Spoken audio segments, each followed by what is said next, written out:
안녕하세요. 자, 오늘은 지난번 실용서예를 한번 했는데 오늘 그 두 번째 시간으로 실용서예에 대한 이야기를 해볼까 합니다. 이 실용서예는 굉장히 서예에서는 생소한 영역입니다. 자, 그래서 그 이해를 돕기 위해서 실용서예는 과연 어떻게 할 것이며 무엇인가 하는 것이죠. 이것은 우리나라에서는 특히 동양권, 일본이나 중국 서예계에서는 같은 현상입니다만은 이 실용서예에 대한 어떤 이제까지 확립된 원리는 사실 없습니다. 그래서 이것을 이해하기 위해서는 우리보다 조금 더 선구적인 문화를 가지고 있는 서양의 미술의 상황을 한번 살펴보면 쉽게 이해를 할 수 있습니다. 그것은 이른바 무엇이냐면은 서양의 디자인이라는 개념을 이해하는 것이 굉장히 중요합니다. 서양에서의 디자인의 개념이라는 것은 상당히 복합적인 뜻을 가지고 있습니다만은 대체로 이 서양의 디자인 뜻을 이해하면, 현대 디자인의 의미를 이해하면 실용서의 뜻을 쉽게 이해를 할 수가 있습니다. 서양에서의 디자인의 개념이라는 것은 15세기 이후 산업혁명 이후에 대량 생산이 만들어지면서 각종 생활 연구나 물건들이 대량으로 양적인 팽창을 한 연후에 대상에 대한 질적 개선을 위한 움직임이 19세기 말부터 생겨나기 하면서 디자인이라는 개념이 나타나기 시작합니다. 지금부터 보면 약 거의 100년 전이라고, 거의 한 1세기간의 전에 서양이 생각해냈던 그런 생각이라고 보면 되는 거죠. 오랜 기간 동안 서양에서 여러 나라에서 이룩해온 예술, 특히 미술에 대한 연구 개발을 현실에 상품에다 그걸 적용을 해보자는 그런 개념이 이 디자인이라고 보면 됩니다. 자, 그래서 이 디자인은 지금부터 약 100년 전에 미술적 요소와 이것을 상품에다가 적용을 하는데 미술과 기술을 더해서 상품에 적용을 시키자 하는 것이 디자인 운동입니다. 그래서 미술을 알아야 되고, 이 기술이라는 것은 요건 좀 확대하면은 예술이 되겠죠. 기술을 확대하면 과학이 되겠습니다. 그죠? 요거는 상품이라는 것은 일종의 산업이 되겠죠. 자, 그래서 미술의 표현 대상이 뭐냐? 상품이 된다는 것입니다. 상품에다가 미술을 입히기 위해서 기술이 필요하다는 것이죠. 자, 이 원리를 그대로 보는 거죠. 그래서 상품의 부가가치를 높이자 하는 것입니다. 자, 그래서 요 예술은, 우리 지금 이 미술은 특히 서예 아니겠습니까? 서예를 과학, 기술이라는 것은 뭐냐면은 결과적으로 도구, 기계를 이야기합니다. 어떤 설비를 통해서인 뜻이죠. 글씨를 표현하는데 어떤 설비와 방법을 통해서 어떤 대상에다가 적용을 하느냐 하는 것입니다. 그래서 약 100년 전 서양에서 미술이 발달된 미술의 성과를 산업과 연결시키고자 하는 목적에서 출발된 것이 이 디자인의 개념입니다. 자, 그래서 이 디자인의 개념에 대해서 아주 유럽의 대표적인 흐름은 알아둘 필요가 있다고 생각합니다. 이 디자인의 개념의 출발은 서양 미술 디자인사에서 제일 먼저 출발은 19세기 말에 영국에서 사실 시작이 된 것입니다. 영국에서 윌리엄 모리스라는 사람이 주도가 돼 가지고 영국에서 만들어진 어떤 상품에다가 뭔가 좀 더 공예품의 예술적인 것을 입혀보자 하는 것이 영국에서의 최초의 움직임이었습니다. 그래서 어떤 재료에다가 어떤 기술을 사용해서 어떠한 예술적인 효과를 얻어서 그것을 부가가치를 창출할 것인가 하는 것이 영국에서 이제 움직임이 19세기 말에 시작을 해가지고 이것이 거의 동시기에 바다를 건너서 프랑스로 건너오게 됩니다. 그래서 프랑스에 와서는 역시 보통 아르누보라 그러죠.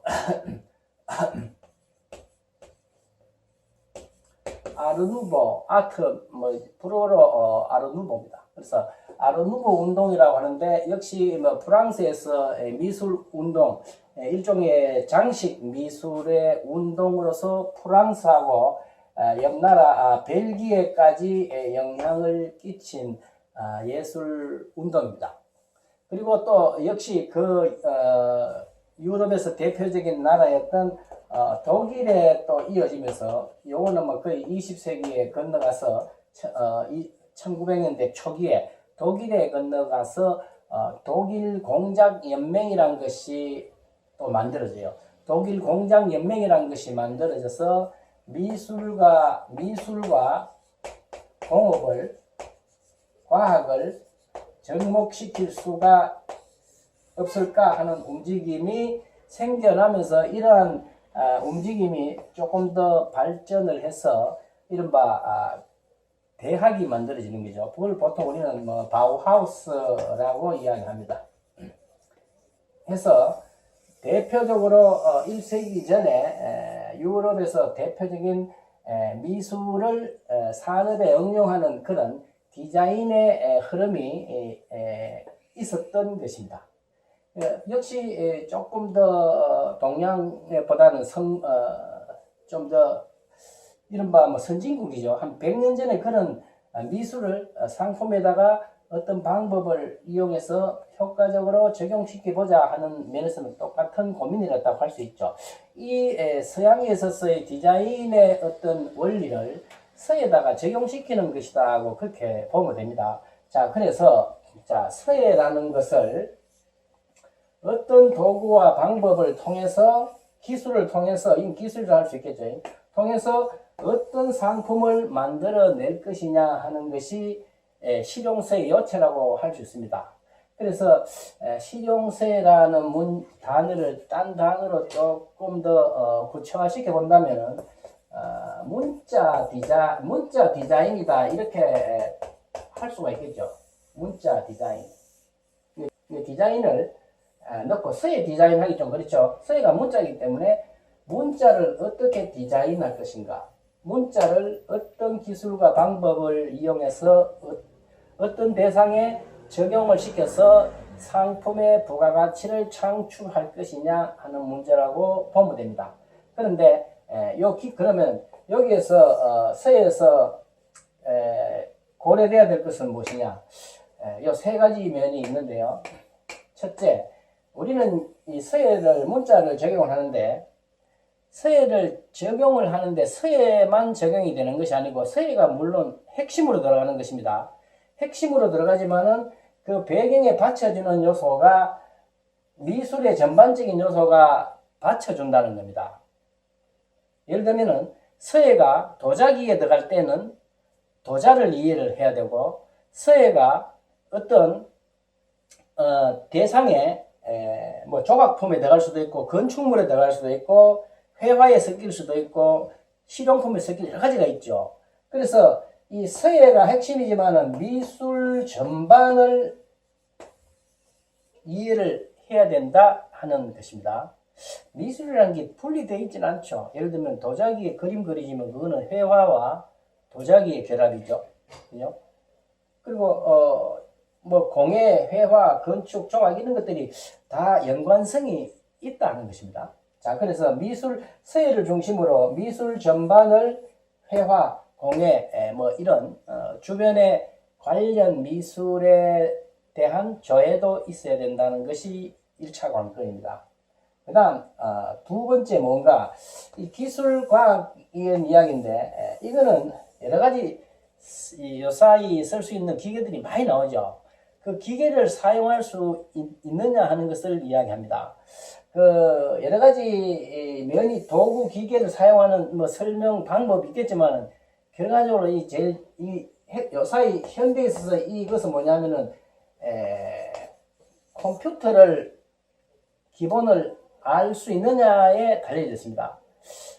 옛날 근대는 손으로 했지만은 현대 21세기의 기계는 거의 다가 컴퓨터화되어 있기 때문에 컴퓨터를 작동을 해서 기계를 돌립니다. 그렇기 때문에 컴퓨터를 어느 정도 이해를 하느냐에 달려져 있다고 볼 수가 있습니다. 그래서 이 실용서예를 하는 데 있어서는 1차적으로 서예를 중심으로 한 미술에 대한 기본적인 것을 이해를 해야 되고, 두 번째 컴퓨터를 다룰 수 있는 기본이 되면서 거기와 관련된 각종 기계와 도구를 작동을 할 수 있어야 됩니다.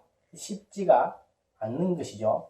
자, 그 다음에 그 표현 대상이 무엇이냐는 거죠. 우리가 글씨 쓸 때는 흰 종이에 뭐 검은 글씨로 뭐 붓을 쓰고 이러는데 그것은 기본이고 어떤 글씨를 나무에다가 쓸 것이냐 새길 것이냐 이 재료가 바뀐다는 거죠. 그래서 이 결과적으로 이거는 재료에 대한 문제로 기결이 됩니다. 재료에 대한 문제고 이거는 기법에 대한 문제예요.